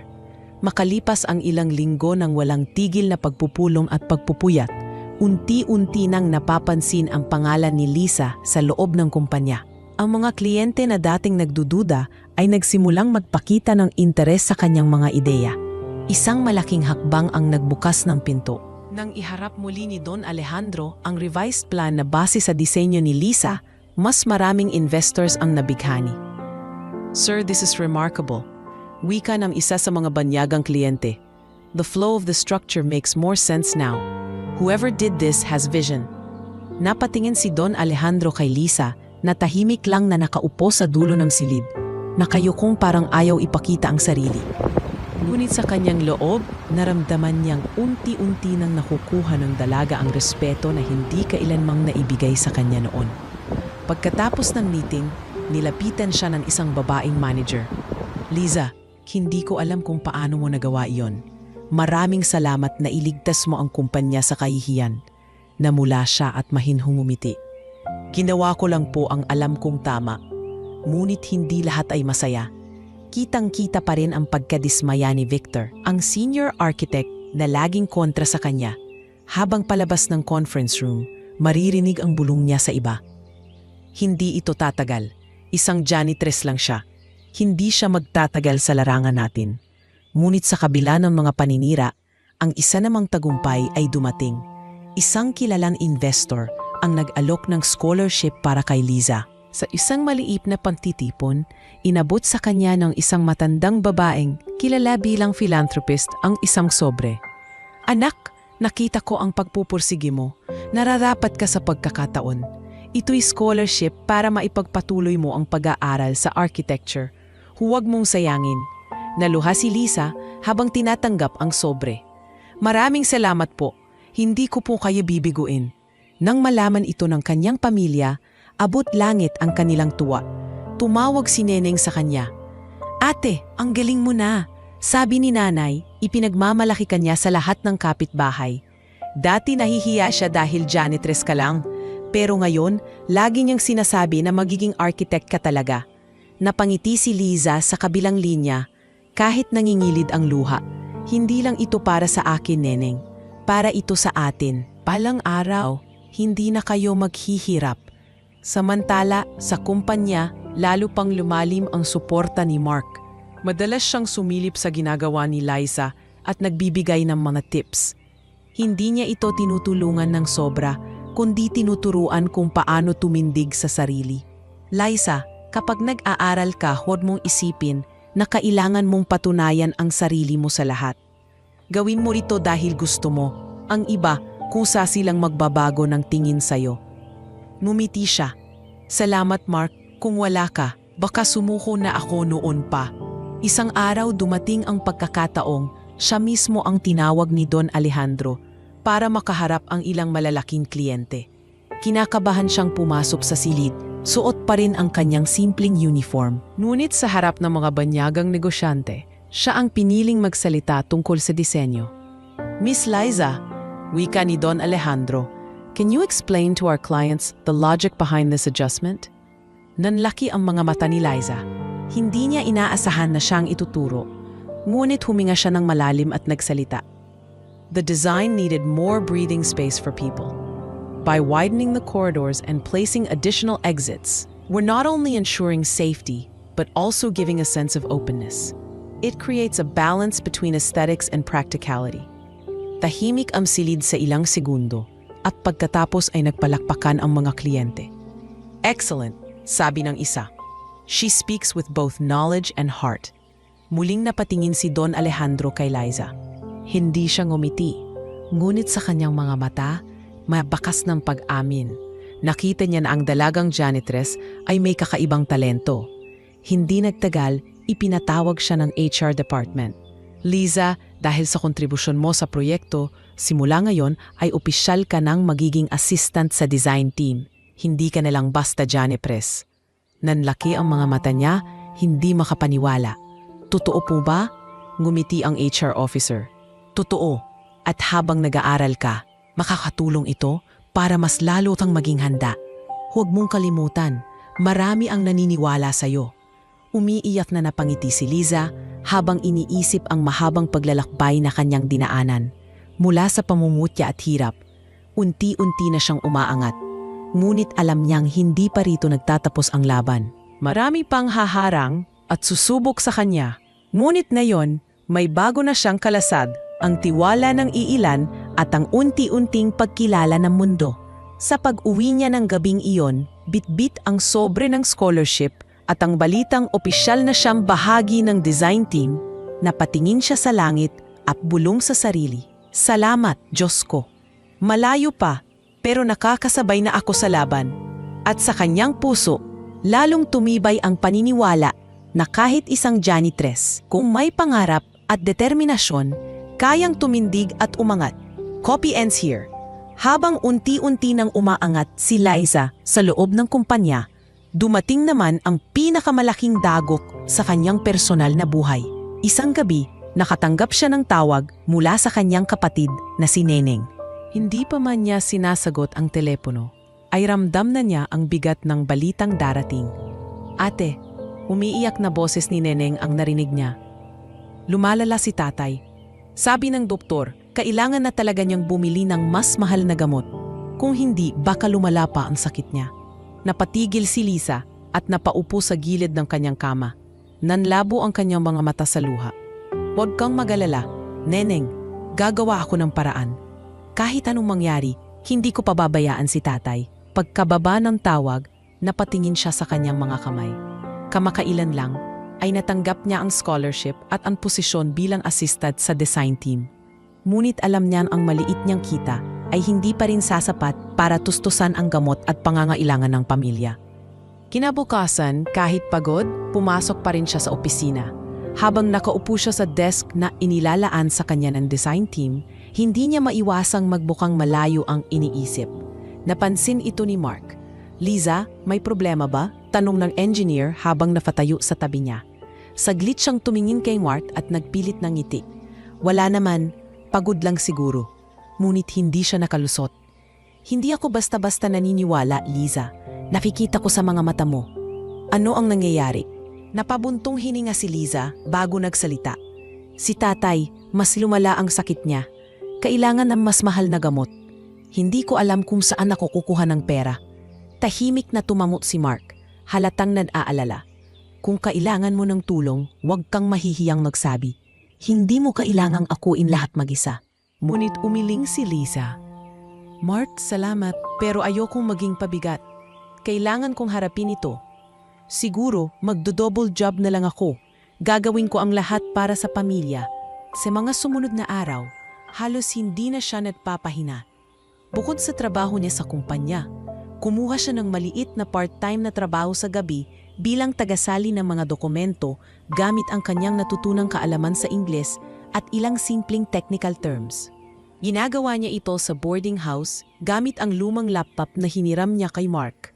Ngunit dahil dito, halos hindi na siya natutulog. Dumating ang puntong nakatulog siya sa mesa habang gumuguhit ng plano para sa assignment ng design team. Pagpasok ni Don Alejandro para tingnan ang progreso, nakita niya si Liza na nakadapa sa desk, mahigpit na hawak pa ang lapis. Ganito ba ang inaakala mong profesionalismo? Malamig na tanong ng CEO. Nagulat si Liza at agad na tumayo. Pasensya na po sir, hindi ko po namalaya na nakatulog ako. Matalim ang tingin ni Don Alejandro. Kung hindi mo kayang pagsabayin ang trabaho at mga personal mong problema, mas mabuting umalis ka na ngayon pa lang. Napayungo si Liza, halos hindi makasagot. Ngunit bago pa siya tuluyang makapagsalita, dumating si Mark at nagsalita. Sir, kung maaari, pagbigyan natin siya. Wala siyang ibang pinipili kundi ang galing sa trabaho. Kung nakatulog man siya, siguradong sobra na ang pinagdaraanan niya. Tumingin si Don Alejandro kay Mark tapos kay Liza. Ilang segundo ng katahimikan bago siya nagsalita muli. Kung gusto mong manatili, ayusin mo ang sarili mo. Hindi ko pinapayagan ang kahinaan sa kumpanya kong ito. Malinaw? Malinaw po, sir, mahinang sagot ni Liza. Ngunit sa kanyang puso, mas lalo siyang nanliit. Pag-uwi niya ng gabing iyon, halos gusto na niyang sumuko. Umiiyak siyang nakatingin sa mga guhit sa kanyang mesa. Bakit ba ang hirap? Ginagawa ko naman lahat, pero parang hindi sapat. Sa gitna ng kanyang pag-iyak, biglang kumatok si Aling Rosa. May dalang maliit na mangkok ng lugaw. "Liza, anak, kumain ka muna. Alam kong mabigat ang pinagdadaanan mo, pero wag mong kalimutan, may Diyos na hindi ka pababayaan." Niyakap ni Liza ang matanda at napaiyak muli. "Aling Rosa, gusto ko lang maging matatag, pero minsan parang wala na akong lakas." "Liza, ang tunay na lakas ay hindi lang sa pagtitiis, nasa pag-asa rin. Kahit gaano kabigat, basta may tiwala ka sa sarili at sa Diyos, makakaya mo." Kinabukasan, nagpasya si Liza na humingi ng tulong kay Don Alejandro. Lumapit siya sa opisina nito at buong tapang na nagsalita. "Sir, alam kong wala akong karapatang humingi, pero kailangan ko lang pong sabihin, may sakit po ang tatay ko, at kahit anong gawin ko, hindi ko kayang sabayan ang lahat. Pasensya na kung minsan nagkukulang ako." Tahimik lang si Don Alejandro, nakatingin sa kanya. Maya-maya, iniabot niya ang isang sobre. "Hindi ko ugaling tumulong ng walang dahilan. Pero ngayon, tatanggapin mo ito bilang paunang bayad sa talento mo. Gamitin mo sa pamilya mo." Nanlaki ang mga mata ni Liza, hindi makapaniwala. "Sir, hindi ko po alam ang sasabihin ko." "Wala kang dapat sabihin. Ipagpatuloy mo lang ang ginagawa mo. Huwag mo akong biguin." Sagot ng CEO, sabay balik sa kanyang mga papeles. Lumabas si Liza ng opisina, mahigpit na yakap ang sobre. Habang naglalakad, unti-unting bumabalik ang kanyang lakas. Alam niyang hindi pa tapos ang laban, ngunit sa pagkakataong iyon, may liwanag na siyang nakikita. Matapos ang tulong na ibinigay ni Don Alejandro, naging mas determinado si Liza na ipakita na karapat-dapat siya sa tiwala at pagkakataong ibinigay. Hindi na lamang siya basta-bastang assistant sa design team. Nagsimula na siyang pagkatiwalaan ng mas seryosong mga gawain. Ngunit kasabay ng bawat bagong tungkulin ay ang pangungutya at panghihina ng loob na dala ng ilang kasamahan. Isang araw, ipinatawag ni Don Alejandro ang buong team. "May bagong kliyente tayo," mariin niyang sabi habang nakatingin sa lahat. Isang kilalang chain ng hotels. Gusto nila ng modernong disenyo para sa isang 5-star hotel na itatayo sa Cebu. At ikaw, Liza, ikaw ang mamumuno sa concept design. Parang kumabog ang dibdib ni Liza. Halos hindi siya makapaniwala sa narinig. Sir, ako po?" Tumango si Don Alejandro, malamig pa rin ang mukha. "Oo, nakita ko kung paano mo tinrabaho ang mga nakaraang proyekto. Panahon na para makita natin kung kaya mo talagang tumayo bilang isang tunay na designer. Pero tandaan mo, isang pagkakamali lang at kapos na ang lahat." Nabulungan ang buong silid. May mga nagulat, may mga natawa. Si Victor, ang senior architect na laging kumikontra, ay agad nagsalita. "Sir, paano ninyo siya ipagkakatiwala sa ganyang kalaking kliyente? Wala siyang lisensya, wala siyang karanasan. Kung may mali sa disenyo, hindi ba malaking kahihiyan para sa kumpanya?" Matalim ang tingin ni Don Alejandro. "Victor, hindi mo na kailangang mag-alala. Ako ang CEO. Ako ang nagdedesisyon kung sino ang karapat-dapat." Natahimik ang lahat, ngunit ramdam ni Liza ang bigat ng responsibilidad na kanyang tinanggap. Sa gabing iyon, hindi siya nakatulog. Hawak ang kanyang lapis at sketchpad, paulit-ulit niyang iniisip kung anong disenyo ang nararapat para sa isang 5-star hotel. Naalala niya ang mga panahong nananatili siya sa boarding house. Nanonood lang ng mga larawan ng magagandang gusali sa internet at nangangarap na balang araw ay siya mismo ang gagawa ng ganoong disenyo. Ngayon, narito na ang pagkakataon. Kinabukasan, nagsimula siyang magtrabaho. Nagpunta siya sa library at nagbasa ng iba't ibang libro tungkol sa modernong disenyo ng hotel.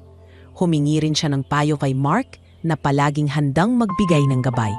"Liza," sabi ni Mark, "ang hotel ay hindi lang tungkol sa ganda ng istruktura. Kailangan mong isipin ang karanasan ng bawat bisita. Dapat maramdaman nila ang ginhawa, ang seguridad, at ang prestihiyo." Tumango si Liza. "Salamat, Mark. Hindi ko ito magagawa kung wala ang mga payo mo." Lumipas ang mga linggo at unti-unting lumilitaw ang ganda ng kanyang konsepto.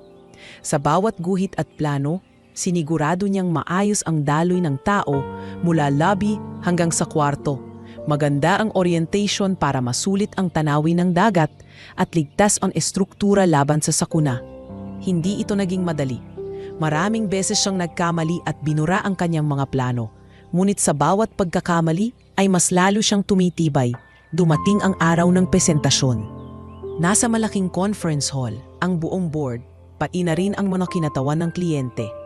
Habang inaayos ang kanyang mga drawings at 3D mockups, nanginginig ang kanyang mga kamay. Naroon din si Victor, nakangisi, halatang naghihintay na magkamali siya. "Good morning po," panimula ni Liza, mahina ngunit matatag. "Ito po ang aking konsepto para sa Cebu 5-star Hotel." Isa-isa niyang ipinakita ang kanyang mga plano. Mula sa grand lobby na may bukas na espasyo at natural lighting hanggang sa rooftop pool na may panoramic view ng dagat. Ipinaliwanag niya ang bawat detalye kung paano magiging efficient ang energy consumption, paano magiging ligtas ang gusali sa lindol, at paano magiging accessible para sa lahat ng tao, kabilang na ang may kapansanan. Tahimik ang lahat habang nagsasalita siya. Hindi inaasahan ng mga board members na ganito kapulido ang kanyang ideya. Nang matapos siya, may ilang segundong katahimikan bago nagsalita ang representative ng kliyente. This is exactly what we're looking for. Practical, beautiful, and visionary. Who designed this again?" "Siya," sagot ni Don Alejandro sabay turo kay Lisa. Isa sa mga bago sa kumpanya. Hindi makapaniwala ang kinatawan. "Incredible. We're impressed." Habang palakpakan ng ilan, halatang hindi masaya si Victor. Tumayo siya at nagsalita.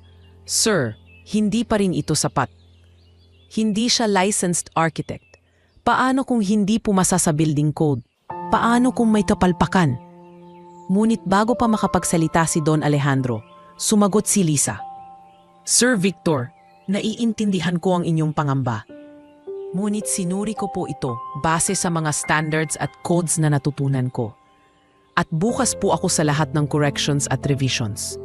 Ang mahalaga, handa akong matuto at magpakumbaba." Tahimik ang lahat. Ang dating janitress, na yon ay buong tapang na humarap sa isa sa pinakamahigpit na kritiko ng kumpanya. Pagkatapos ng presentasyon, pinuri siya ng board at inaprubahan ang kanyang konsepto. Paglabas niya ng conference hall, halos hindi siya makapaniwala. Si Mark ay nakangiting sumalubong sa kanya. "Lisa, nagawa mo. Hindi na lang basta husay, ipinakita mo na rin ang tapan at puso." Mumiti si Lisa, bakas ang luha ng tuwa sa kanyang mga mata. "Oo Mark, siguro, ito na ang simula." At sa kanyang puso, alam niyang unti-unti nang nagbubunga ang lahat ng kanyang paghihirap at sakripisyo. Matapos ang tagumpay ng presentasyon ni Lisa para sa Cebu 5-star Hotel, lalo siyang nakilala sa kumpanya. Ngunit kasabay ng kanyang pag-angat, mas lumalalim din ang galit ng mga taong naiinggit sa kanya. Pinakahigit sa lahat si Victor, ang senior architect na hindi kailanman tumigil sa pangungutya at pagtutol sa kanya. Isang gabi, naiwan si Liza sa opisina upang tapusin ang ilang plano. Tahimik ang paligid, tanging tunog ng kanyang lapis at pag-flip ng mga papel ang maririnig. Hindi niya alam na sa kabilang silid, naroon si Victor, tahimik na nagmamasid. Hawak nito ang ilang dokumento at tila may masamang binabala. Kinabukasan, sa regular meeting ng board, iniharap ni Victor ang isang folder. "Sir," panimula niya, "may nais lang po akong ipakita. Natuklasan ko na ang ilan sa mga plano ni Liza ay kahina-hinala. Tingnan ninyo, parang kopya lang mula sa ibang design na nakita ko online." Nagulantang ang lahat. "Ano?" bulong ng isang empleyado. "Kinopya raw ni Liza." Nagulat si Liza at agad na tumayo. "Hindi totoo yan. Hindi ko kailanmang kinopya ang kahit anong disenyo. Lahat ng ito ay sariling gawa ko." Ngunit malamig na ngumiti si Victor. "Kung ganoon, paano mo ipapaliwanag na halos kapareho ang ilang detalye ng gawa mo sa proyektong ito?" Ipinakita niya ang ilang larawan na hawig sa disenyo ni Liza. Naging mabigat ang atmosphere sa silid. Ang ibang board members ay nagbulungan, halatang nagdududa. Si Don Alejandro naman ay nanatiling tahimik, nakatitig lamang kay Liza. "Sir, nananampalataya ako sa integridad ko," mariing sagot ni Liza. "Nagkataon lang na magkahawig ang ilang detalye, pero hindi ko kinopya. Nagtrabaho ako ng buong puso para rito." Sumabat si Mark, halatang galit. "Sir, kilala ko si Liza. Hindi niya gagawin iyon. Ako mismo ang nakakita kung paano siya gumuguhit gabi-gabi. Hindi siya mandaraya." Ngunit hindi nagpatinag si Victor. Madali lang sabihin iyan. Pero paano kung malagay sa alanganin ang pangalan ng kumpanya dahil sa kanya? Hindi ba mas mabuti nang alisin siya bago pa lumaki ang gulo? Napabuntong hininga si Don Alejandro bago nagsalita. "Liza, bibigyan kita ng pagkakataon. Kung mapapatunayan mong totoo ang sinasabi mo, mananatili ka rito. Ngunit kung hindi, alam mo na ang mangyayari." Tumango si Liza kahit nangingilid ang luha. "Opo sir, hindi ko po hahayaang masira ang pangalan ko at ang tiwala ninyo sa akin." Mula noon, nagsimula ang mas mahirap na laban ni Liza. Kailangan niyang patunayan, hindi lamang ang kanyang husay kundi pati na rin ang kanyang integridad. Sa tulong ni Mark, sinuri nila ang lahat ng kanyang sketches at mga pinagmulan ng ideya. Lumabas na ang mga hawig na disenyo ay bahagi ng isang lumang proyekto ng kumpanya na hindi natuloy. Ibig sabihin, mayroong taong naglabas ng mga confidential files para siraan siya. "Victor," mariing sabi ni Mark habang kausap si Liza sa isang tabi. Siya lang ang may access sa mga lumang files. Siya ang saboteur. Naluha si Liza, hindi dahil sa takot kundi sa bigat ng sitwasyon. "Bakit niya ginagawa ito sa akin? Wala naman akong ginagawang masama." "Dahil natatakot siya," sagot ni Mark. "Natatakot siyang malampasan mo kahit wala kang diploma. Para sa kanya, insulto iyon." Kinabukasan, sa harap ng board, iniharap ni Liza at Mark ang ebidensya. "Sir, nakuha namin ang metadata ng mga lumang files." Ang mga larawan na ipinakita ni Victor ay confidential projects na hindi kailanman inilabas sa publiko. Siya lamang ang may access sa mga iyon. Napatayo si Victor, halatang nagulat. "Hindi totoo yan. Sinisiraan ninyo lang ako." Ngunit mariing nagsalita si Don Alejandro. "Victor, sapat na. Nakikita ko na ang totoo. Ikaw ang may sabotahe, hindi si Liza." Namula ang mukha ni Victor sa kahihiyan at hindi na ito nakapagsalita pa. Pinatalsik siya mula sa kumpanya noong araw na iyon. Habang naglalakad palabas ng silid si Victor, nagsalita siya kay Liza. "Hindi dito nagtatapos yan, Tres. Tandaan mo yan." Nanginginig si Liza, ngunit hindi siya umatras. "Hindi ko kailangang patunayan sa iyo ang sarili ko. Ang gawa ko at ang puso ko ang magpapatunay." Pagkatapos ng insidenteng iyon, mas lalong nakilala si Liza sa kumpanya. Hindi lamang dahil sa kanyang talento, kundi dahil sa kanyang katapatan at katapangan. Pinuri siya ng board at ng mga kliyente, at lalo pang lumalim ang tiwala ni Don Alejandro sa kanya. Ngunit sa kanyang puso, alam ni Liza na hindi iyon ang huling pagsubok. Marami pang hahadlang at susubok sa kanya. Ngunit ngayon, mas matatag na siya. Alam niyang may kakampi siya. At higit sa lahat, magiging dito. Alam niyang may boses na siya sa mundong minsan ay itinuring siyang walang halaga. Copy ends here. Mabilis na kumalat sa loob at labas ng kumpanya ang balitang si Victor ay natanggal matapos mabunyag ang kanyang paninira kay Liza. Hindi inaasahan ng lahat na ang dating janitress na pinagtatawanan ay siya ring maglalantad ng sabwatan na muntik nang magpabagsak sa kumpanya. Ang pangalan ni Liza ay naging usap-usapan hindi na lang sa opisina, kundi pati na rin sa mga dyaryo at online media.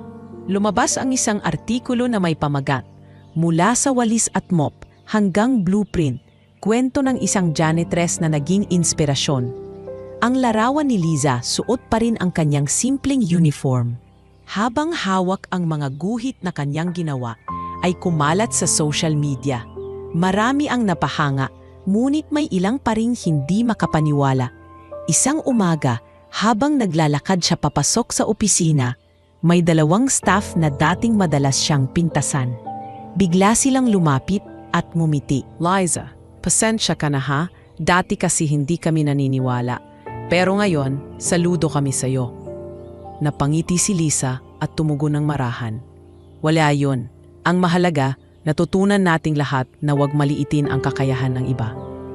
Sa probinsya naman, naging malaking balita rin ang kanyang tagumpay. Nagpadala ng sulat ang prinsipal ng dati niyang paaralan. Lisa, ang iyong kwento ay nagbibigay inspirasyon sa mga kabataan dito. Marami ang nagsasabing gusto rin nilang maging tulad mo, matatag, mapagpakumbaba at may pangarap. Napaluha si Lisa habang binabasa ang liham na iyon sa kanyang boarding house. Isang linggo pagkatapos ang pagkakatanggal kay Victor, inimbitahan si Lisa ng isang lokal na TV station para sa isang panayam. Sa unang pagkakataon, naupo siya sa harap ng kamera, kabadong-kabado. Liza, tanong ng host, ano ang pakiramdam ng isang dating janitress na ngayon ay kinikilala bilang isang talentadong designer?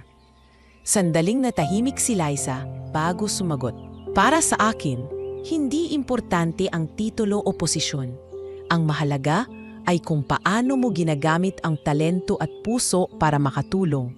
Naging janitress man ako, hindi ko ikinahihiya iyon. Doon ako natuto ng tiyaga at disiplina. At ngayon, ginagamit ko yon para tuparin ang pangarap ko. Palakpakan ng audience at maging ang host ay napangiti. Inspirasyon ka, Liza. Sana mas marami pang kabataan ang maging kasing tapang mo.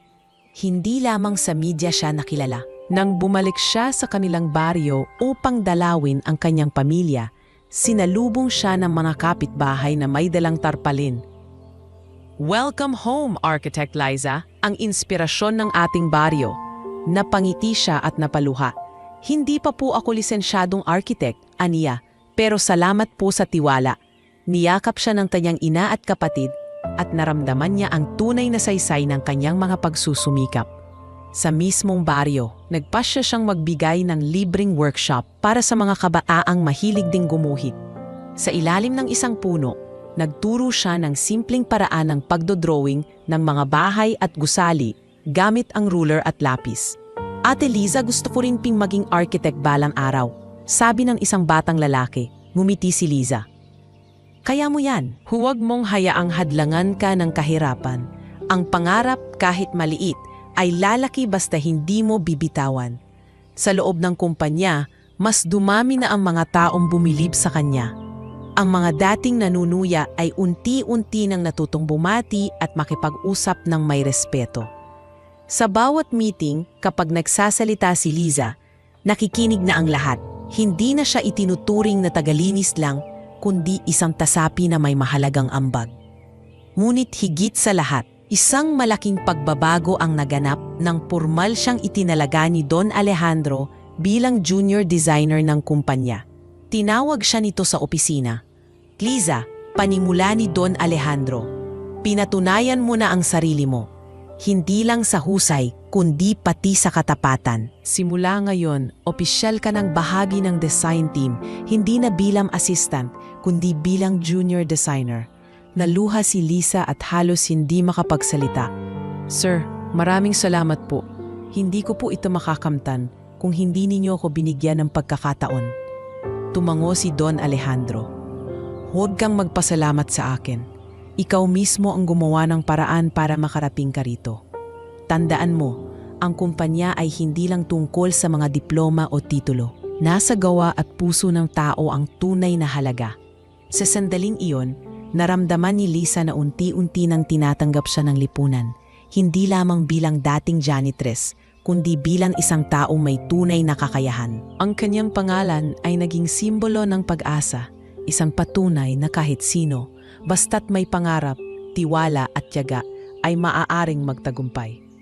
At habang nakatingin siya sa malalaking gusaling itinayo ng kumpanya, isang bagay ang malinaw kay Liza. Hindi pa ito ang katapusan ng kanyang paglalakbay. Ito pa lamang ang simula ng mas malaking laban, at mas malalaking tagumpay. Copy ends here pagkaraan ng ilang buwan mula nang opisyal na siyang itinalaga bilang junior designer. Dumating naman ang pinakamalaki at pinakamahirap na hamon kay Liza.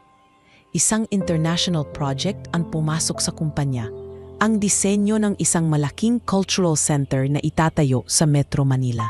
Hindi lang basta gusali ang kailangan, ito'y magiging simbolo ng bansa, kaya't lahat ng malalaking kumpanya ng arkitektura ay nakikipagkumpetensya para makuha ang proyekto. Isang umaga, ipinatawag ni Don Alejandro ang buong design team sa conference room. Mga Ginoo at ginang, ito ang pagkakataong magpapatunay kung gaano tayo kahusay. At ikaw, Liza, tumigil siya saglit at tumingin sa kanya. Isa ka sa mga napili kong haharap sa kompetisyon para ipagtanggol ang ating disenyo. Nanlaki ang mga mata ni Liza. Ako po, sir, pero napakalaki po ng proyektong ito. Tumango si Don Alejandro, matalim ang tingin. Oo, at alam kong kaya mong sumabay kung may oras na dapat mong ipakita ang lahat ng natutunan mo. Ngayon iyon, nagbulungan ang ilan sa team. May mga natuwa, pero may ilan pa ring nagduda. Sigurado ba siya? Baka mapahiya lang tayo kung siya ang isabak. Pabulong ng isang architect. Ngunit hindi iyon inalintana ni Liza. Sa halip, mas lalo siyang kinabahan.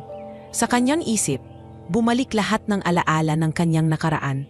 Mula sa pagwawalis at paglilinis hanggang sa mga panahong halos sumuko na siya.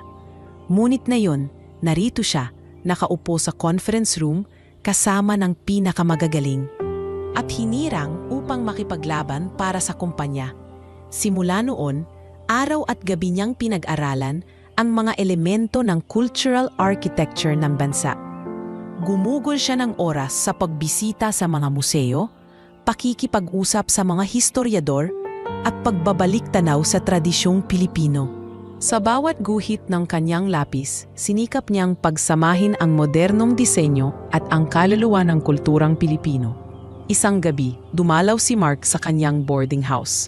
Nakita nitong nakahilera ang mga sketches at nakasabit sa dingding ang iba't ibang inspirasyon.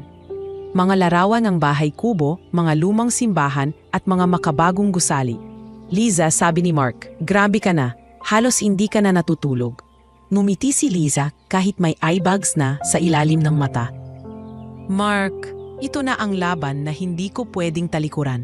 Kung mananalo tayo rito, hindi lang kumpanya ang aangat, kundi pati ang pangalan ko.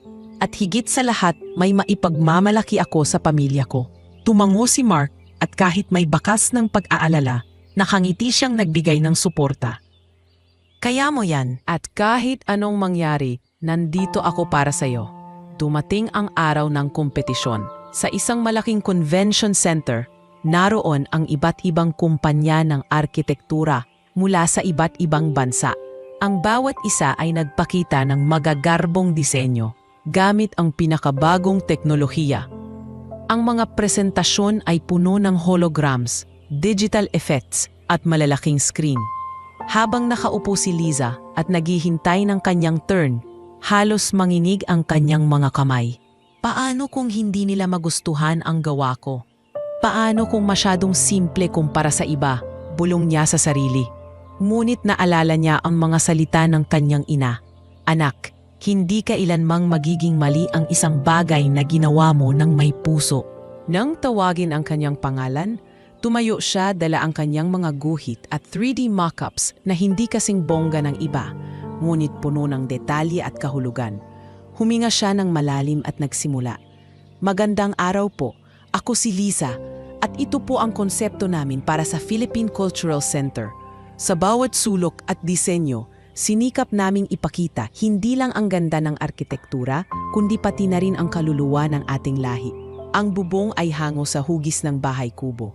Simbolo ng pagiging bukas at pagtanggap ng bawat Pilipino. Ang mga haligi ay inspirasyon mula sa ating mga sinaunang simbahan na nagsisilbing patunay ng ating kasaysayan at pananampalataya.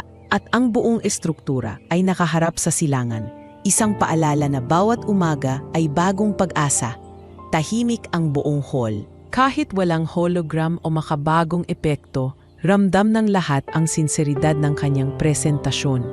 Nang matapos siya, isang banyagang hurado ang nagsalita. Miss Liza, your design may not be the flashiest, but it speaks of authenticity and heart. It truly represents the Filipino identity. Nabunutan ng tinik si Liza, mulit alam niyang hindi pa tapos ang laban. May mga kasamang hurado na nagtanong ng mahihirap na teknikal na bagay. Isa-isang sinagot ni Liza, gamit ang lahat ng kanyang pinag-aralan at pinagpuyatan. At sa bawat sagot niya, lalong tumitibay ang kanyang boses. Sa huli, matapos ang lahat ng presentasyon, inanunsyo ng panel ang kanilang desisyon. The winner of this year's Cultural Center project is Villa Rosa Construction. Napatakip ng bidig si Liza habang napaluha. Hindi siya makapaniwala na nagwagi sila laban sa malalaking kumpanya. Nagpalakpakan ang buong team at kahit si Don Alejandro na bihirang ngumiti ay bahagyang nagpakita ng ngiti at tumango sa kanya. Paglabas ng convention center, sinalubong siya ni Mark. "Liza, ginawa mo! Panalo tayo!" Niyakap siya nito ng mahigpit at sa wakas, pakiramdam niya ay sulit ang lahat ng kanyang sakripisyo. Ngunit sa kanyang puso, alam niyang mas lalo pa siyang susubukin dahil ang totoong laban ay hindi lang sa kompetisyon, kundi sa pagpapatunay araw-araw na karapat-dapat siya sa tagumpay na kanyang natamo. Copy ends here. Pagkatapos nilang manalo sa kompetisyon para sa Philippine Cultural Center, akala ni Liza ay tuluyan nang magiging madali ang lahat. Ngunit sa totoo lang, doon nagsimula ang pinakamatinding yugto ng kanyang karera. Ang proyekto ay hindi lamang tungkol sa disenyo, kailangan din itong ipatupad sa aktwal. At sa puntong yun, nakasalalay ang kanyang pangalan, pati na rin ang reputasyon ng buong kumpanya. Isang linggo matapos ang anunsyo ng pagkapanalo, ipinatawag ni Don Alejandro ang buong team. Ang laban natin ay hindi pa tapos, mariing wika ng CEO. Kung nagtagumpay tayo sa papel, dapat mas lalo tayong magtagumpay sa realidad. At ikaw, Liza, tumingin siya diretso sa dalaga. Ikaw ang magiging muka ng proyektong ito. Ikaw ang haharap sa mga kontraktor, kliyente at sa gobyerno. Halos hindi makahinga si Liza. "Sir, ako po. Pero hindi pa po ako lisensyadong architect. Baka hindi nila ako tanggapin." Malamig na tumugon si Don Alejandro. Kung kaya mong ipanalo ang puso ng mga hurado gamit ang iyong ideya, kaya mo ring patunayan sa lahat na hindi diploma ang batayan ng galing. Ang proyekto ay nasa kamay mo, Liza, at huwag mo akong bibiguin. Nagbulungan ang buong silid. May ilan pang nagduda, ngunit sa mata ng CEO malinaw ang desisyon. Sa gabing iyon, habang nakaupo si Liza sa kanyang maliit na kwarto, halos hindi siya makapaniwala sa bigat ng responsibilidad. Tinignan niya ang kanyang mga sketch at dahan-dahang hinaplos ito. "Kaya ko ba talaga? Paano kung magkamali ako?" Bulong niya sa sarili. Ngunit agad niyang naalala ang mukha ng kanyang ama na nakaratay sa probinsya. Ang kanyang inang araw-araw ay nagsasakripisyo at ang kapatid niyang nangangarap ding makapagtapos. "Hindi ako pwedeng sumuko," mariin niyang sabi sabay pinahid ang kanyang luha. Kinabukasan, nagsimula na ang serye ng mga meeting kasama ang contractors at government representatives. Sa unang presentasyon, hindi na iwasang pagtawanan siya ng ilan. "Siya ba ang junior designer?" tanong ng isang kontraktor. "Mukha pa siyang estudyante. Sigurado ba kayo?" Mumiti si Liza kahit ramdam ang bigat ng kanilang manasalita. "Oo, ako nga. At handa akong ipakita sa inyo ang plano. Hindi lang para sa gusali, kundi para sa bansa." Isa-isa niyang ipinaliwanag ang bawat detalyeng teknikal, ang distrukturang kayang tumagal laban sa lindol, ang energy-efficient systems na magpapababa ng gastos, at ang mga lokal na materyales na gagamitin para mas lalo itong maging makabayan. Sa bawat salita niya, unti-unting nagbago ang tingin ng mga tao sa silid. Mula sa pangungutya, naging seryoso at interesado na sila. Sa gitna ng kanyang presentasyon, sumabat ang isang opisyal ng gobyerno. "Kung totoo ang lahat ng ito, bakit hindi na lang ikaw ang mag-lead sa site visits at construction meetings?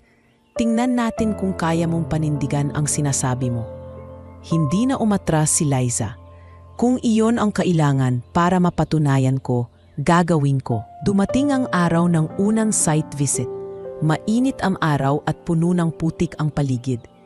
Hindi sanay si Liza sa ganoong kondisyon, ngunit pinilit niyang maging matatag. Nakita niya kung paano nagtatrabaho ang mga construction workers, pawisan at pagod. Lumapit siya at nakipag-usap. "Mga kuya, salamat sa sipag ninyo. Alam kong mahirap ito, pero ang bawat pawis ninyo ay magiging bahagi ng isang gusaling ipagmamalaki ng buong bansa." Nagulat ang mga manggagawa. Bihira kasi na ang isang designer ay lumapit at makipag-usap ng ganon. "Salamat ma'am," tugon ng isa. "Mas gagalingan namin para sa proyektong ito."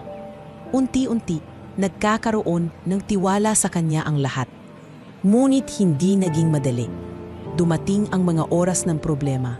Nagkulang ang materyales. Nagkaroon ng miscommunication sa contractors at minsan ay halos magka-delay ang buong proyekto. Sa bawat suliranin, pinipili ni Lisa na manatiling kalmado. Tinatawag niya si Mark para humingi ng payo at madalas silang mag-usap ng team para humanap ng solusyon. "Mark, paano kung hindi natin ma-deliver sa oras?" Tanong niya isang gabi habang magkasamang tinipingnan ang mga plano. "Huwag kang mag-alala," sagot ni Mark. "Kung may isang bagay na napatunayan mo na, iyon ay kaya mong tumayo sa kahit anong pagsubok. Hindi ka na nag-iisa, Liza. May team ka, may pamilya ka at nandito ako." Sa mga salita ni Mark, muling lumakas ang loob ni Liza.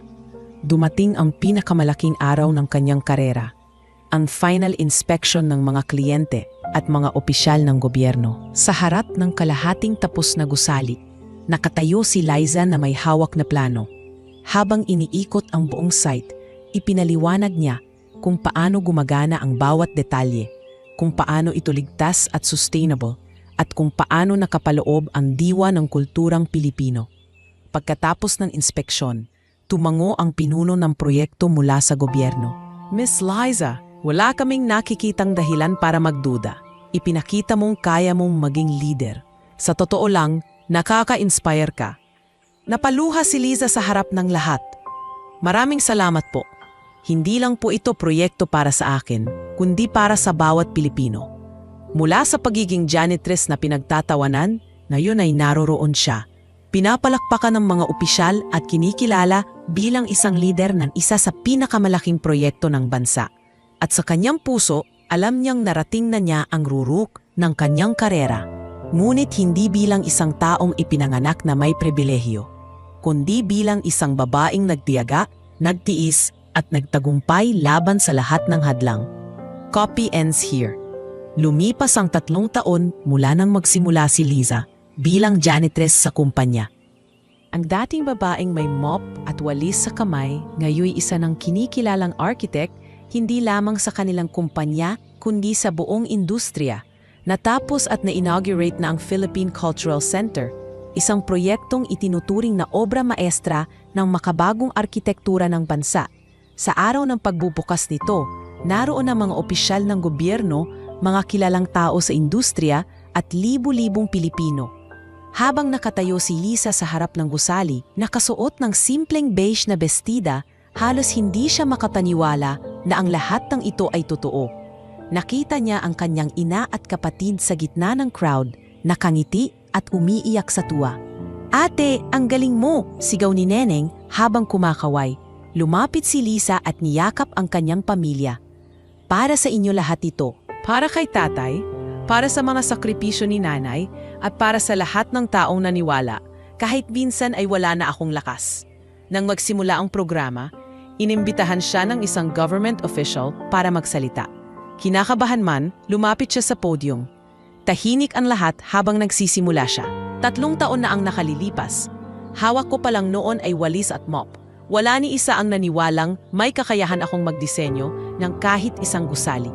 Ngunit ngayon, narito tayo sa harap ng isang cultural center na hindi lang gawa ng aking kamay, kundi bunga ng pagtutulungan, tiwala at pananalig. Napalakpakan siya ng lahat. Sa gilid, nakita niyang nakatayo si Don Alejandro, hindi nakangiti, ngunit kitang-kita ang bakas ng respeto at pagtanggap. Matapos siyang bumaba sa entablado, nilapitan siya nito. "Liza, pinatunayan mong tama ako nang bigyan kita ng pagkakataon. Hindi ko man laging ipinapakita, pero ipinagmamalaki kita. Napangiti si Liza, bakas ang luha sa kanyang mga mata. Sir, kung hindi po dahil sa inyo, baka hanggang ngayon naglilinis lang ako ng sahig. Maraming salamat po sa tiwala. Sa mga sumunod na buwan, hindi natapos ang mga biyaya. Maraming kumpanya ang nag-alok sa kanya ng mas mataas na posisyon at sahod. Ngunit pinili niyang manatili sa Villarosa Construction bilang tanda ng kanyang utang na loob. Gayunpaman, nagsimula rin siyang magturo sa ilang pamantasan bilang part-time lecturer, kung saan ibinabahagi niya ang kanyang karanasan at prinsipyo sa mga kabataan. Isang araw sa klase, tinanong siya ng isang estudyante, "Ma'am Liza, paano po ninyo nalampasan ang lahat ng panghihiya at hirap?" Numiti siya at sagot niya, "Ang sikreto ay hindi pagtakbo sa kahirapan, kundi ang harapin ito. Natutunan ko na hindi hadlang ang pagiging mahirap o janitress. Kung may tiwala ka sa sarili at patuloy kang magsusumikap, darating ang araw na makakamit mo rin ang iyong pangarap." Sa probinsya naman, ipinagawa niya ang lumang bahay ng kanilang pamilya gamit ang sariling ipon. Gumawa siya ng maliit na extension para kay tatay, na ngayon ay mas maayos na ang kalagayan dahil sa tuloy-tuloy na gamutan. Nagpatayo rin siya ng isang maliit na community center sa kanilang baryo kung saan pwedeng mag-aral ang mga kabataan at magkaroon ng libreng workshop. "Ate, ang dami mong natutulungan," masayang wika ni Neneng. "Parang hindi lang ikaw ang umaangat, pati buong baryo natin." "Yan ang totoo," sagot ni Liza habang nakatingin sa mga batang naglalaro sa bagong tayong community center. Hindi kumpleto ang tagumpay kung hindi mo ito ibinabahagi sa iba. Samantala, sa kumpanya, nagbago rin ang ihip ng hangin. Ang mga dating nagdududa at nangaapi sa kanya, ngayon ay malugod na siyang kinakausap, humihingi ng payo, at minsan tangay humihingi ng tawad. Isang araw, nilapitan siya ng isang dating kasamang madalas tumawa sa kanya noon. "Liza, patawarin mo ako. Mali ako noon. Hindi ko nakita ang galing mo. Salamat at hindi ka sumuko." Mumiti siya at sagot niya, "Wala na yon. Ang mahalaga, natuto tayong lahat." Sa huli, ang pinakamalaking pagbabago ay hindi lamang sa buhay ni Liza, kundi sa pananaw ng lipunan. Ang kanyang kwento ay ginawang dokumentaryo at madalas siyang inaanyayahan sa mga seminar at symposium. Minsan, habang nakaupo sa harap ng mga kabataang nakikinig, naramdaman niya ang lalim ng kanyang pinagmulan at ang taas ng kanyang narating. "Kung may isang aral akong gustong iwan sa inyo," sabi niya, "ito ay ang huwag kayong matakot mangarap. Kahit gaano kayo kaliit sa paningin ng iba, basta't buo ang loob ninyo at may tiwala sa Diyos, walang imposibleng makamtan." Nang bumalik siya sa bahay nila sa probinsya, muling humarap siya sa kanyang ama. Ngayon ay nakaupo na sa veranda. "Anak," wika nito, "hindi ko akalain na ang batang nagdodrawing gamit ang piraso ng uling noon ay magiging isang tanyag na architect na yon. Patawad kung minsan ay pinagdudahan kita." Niyakap ni Liza ang ama. "Tay, hindi na mahalaga ang nakaraan. Ang mahalaga, narito pa rin kayo at nasaksihan ninyo ang lahat ng ito." Habang lumulubog ang araw sa likod ng bundok, nakaupo si Liza sa tabi ng kanyang pamilya. Sa kanyang puso, alam niyang tapos na ang pinakamahirap na laban.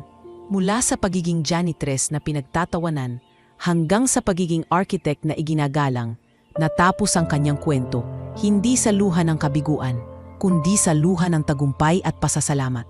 Sa huli, napatunayan niya na ang sigaw ng isang CEO na minsang nag-utos ng "iharap niyo sa akin ang pinakamagaling na architect" ay hindi lamang tumatak sa mga dingding ng kumpanya, kundi naging hudyat din ng pag-usbong ng isang babaeng minsan itinuring na wala, ngunit ngayon ay isa ng haligi ng pag-asa para sa lahat.